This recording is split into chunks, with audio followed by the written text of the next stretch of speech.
Good morning, જય દ્વારકાધીશ. વાગ્યા છે 11:15 અને આજે છે અગિયારસ છે. તો મારી ઘરે મેં સત્સંગ રાખેલો છે કેમ કે અધિક માસ ચાલે છે અને મારા સસરા છે ને અધિક માસમાં ગુજરી ગયા છે, એટલે મને થયું કે લાઈવ અત્યારે સત્સંગ રાખી લઉં. અને સત્સંગ રાખ્યો છે અને અત્યારે જો રસોઈ ચાલુ છે. 4 વાગ્યાનો સત્સંગ છે અને બધા કોઈ નથી ઘરમાં, જો બધા. અને મારો ભત્રીજો આવ્યો છે ને મારા ભાઈ ભાભીની આવે છે. જય દ્વારકાધીશ. Good morning. જય દ્વારકાધીશ. જય દ્વારકાધીશ. ભાઈ ભાભી આવે છે ને ભત્રીજો પહોંચી ગયો છે. બસ હવે રસોઈ કરીએ અને બપોર પછી સત્સંગ કરશું. જો બાપુજીનો ફોટો મૂકી દીધો છે અને તૈયારી પણ બધી થઈ ગઈ છે. પથારી કરીને જો પાથરણા પાથરીને સાચી વાત છે. પાથરણા પાથરીને બરાબર. હા, પાથરણા પાથરી દીધા છે. આ મારા ભાભી તે રેડી થઈ ગયા છે. મારા ભાભીને નહોતા દેખાડ્યા તમને કેમ કે ભત્રીજો એક જ મેં બ્લોગ ચાલુ કર્યો ને તો ભત્રીજો જ તે હાજર હતો અને ભાભીને છે ને મોડું થયું હતું. એ અમારે છે ને શું કહેવાય એ ઘૂઘુમાંથી ઊંચી જ ન આવે.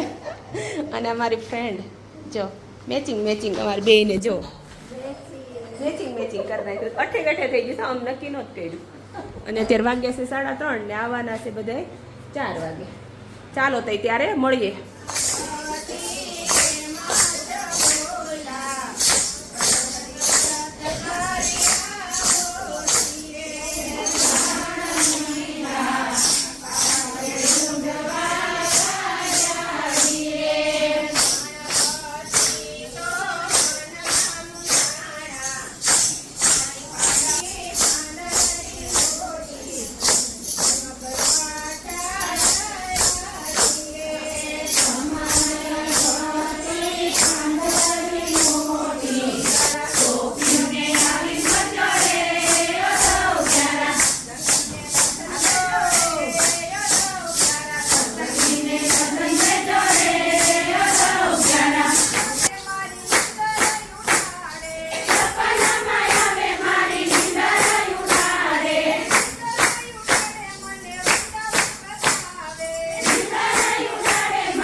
પૂરો અને દાદાને જે પ્રસાદી ધરી છે ને એ હું ખાઈ લઉં બરાબર ને? જો આ બધા હા એ શું હા એ રેણુકાબેને કીર્તન બહુ સરસ ગાયા થેન્ક યુ. અને મારી ફ્રેન્ડ છે તમે આવ્યા એ બદલ થેન્ક યુ બરાબર ને? અમારા ઘરે આ રોજ સાંજે 2 કલાક ટીવીમાં ચાલુ જોઈએ